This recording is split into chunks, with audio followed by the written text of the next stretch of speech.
So, unbreakable rule number 1. There are 3 high-end dentistry traps. Avoid these. If you don't avoid these, you'll pay for it. First trap.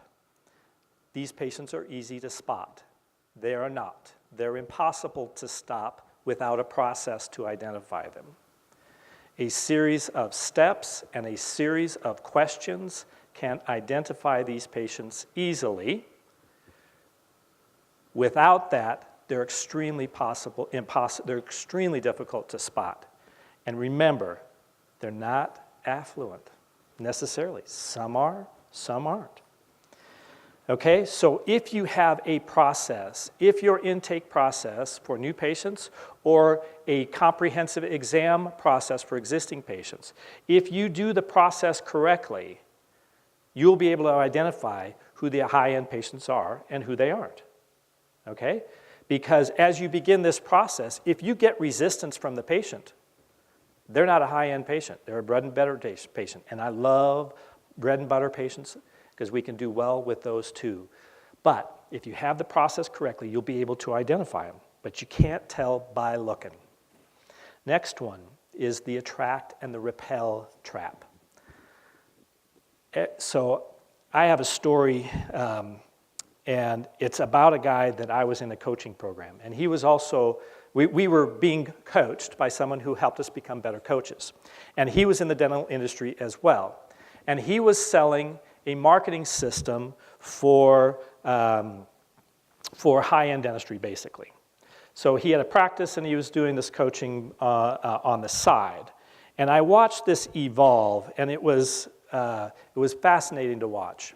Because I would get, so I had kind of a backstage seat for this.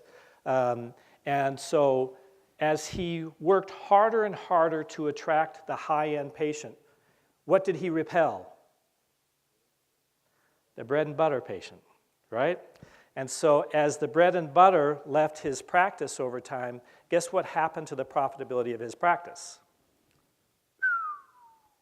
Guess what happened to the profitability of his practice? So the harder you work to attract something, you're also working hard to repel something, so be very cautious about that. So don't niche your practice. That is a biggie, and it's a broad and strong statement, but this is a very risky strategy to niche your practice. It is a very risky strategy. I'm in a unique position because I work in mergers and acquisitions with dental practices, right?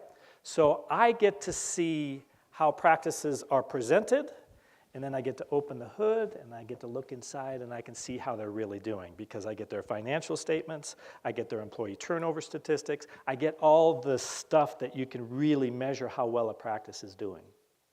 And niched practices, they do okay, some of them fail.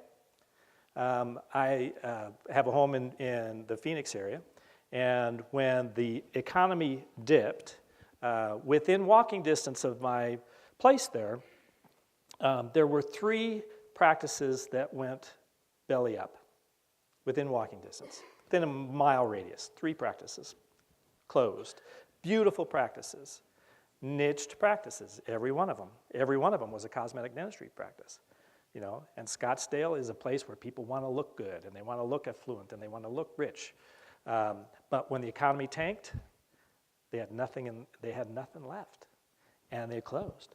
So this is a very risky strategy, and I recommend that you don't do it. There's a caveat to this, and I'll talk about it in a little bit. So you'll be surprised who's willing to spend the money. More often than not, it's going to be a patient who's already in your practice that you didn't approach in the way that we're going to teach today.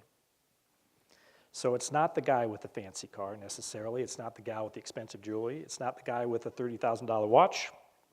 And it's not the guy who comes in and shows you the pictures of his European vacation. Okay?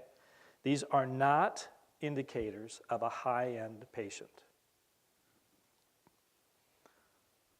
Okay. Trap number 3, the cost of acquisition. have practice, again, I get to see the inside, the guts of practices. So I get to see the guts of a practice recently that was a cosmetic, implant, reconstructive practice. If I said the name of the people, you'd know who they are.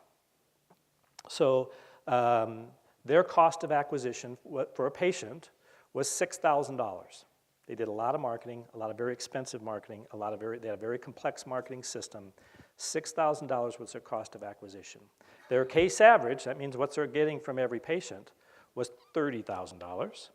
That's a great case average, right? It's one of the best I know of. But they're paying $6,000. Would you trade places with them? I wouldn't, because they weren't very profitable. So every day was a new battle. They had no flow of patients coming in, right? Every day was a new battle. They lived and died on new patients. Not a very solid business system the way I look at it. So if your cost of acquisition gets high after you go after this very small niche of patients in a way that you don't even understand who they are. So everything that I've seen about marketing to high-end dentistry patients has been marketing to the affluent, right? But I just said they're not necessarily affluent. They might be, but they might not be. So the marketing is going after a very expensive niche to market to. So if your cost of acquisition is high, you won't be profitable doing it. And I love doing dentistry, but I don't really love doing it for free. You know, I want to have something in my pocket at the end of the day for helping the patients that I'm helping.